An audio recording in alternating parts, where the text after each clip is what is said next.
Turkish soldiers moved into Idlib province this month.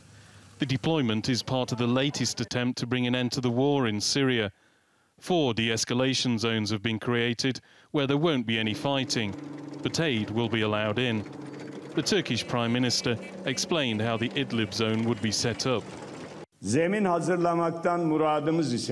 By preparing the groundwork, we aim to establish checkpoints and make preparations for the forces that will deploy there. Turkish armed forces will carry out their activities within the framework of the engagement agreement between the guarantor countries in Astana.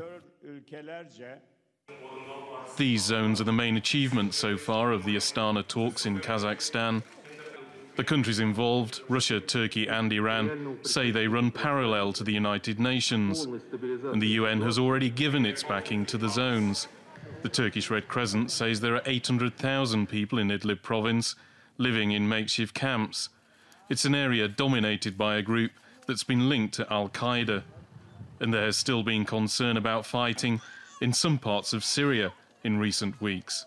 We have seen a resumption of fighting in many other areas in Syria, eastern Ghouta, Idlib, the northern areas of rural Homs, northern rural Hama as well, which is of course another source of grave concern for the ICRC, because those are the very places that have benefited recently from more calm phases in the conflict and more respite for the civilians. Officials now want to turn their attention to people like these, prisoners who've been released from regime jails.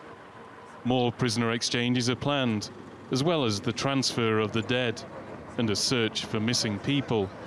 Another issue they're expected to move on to is what to do about northern Syria.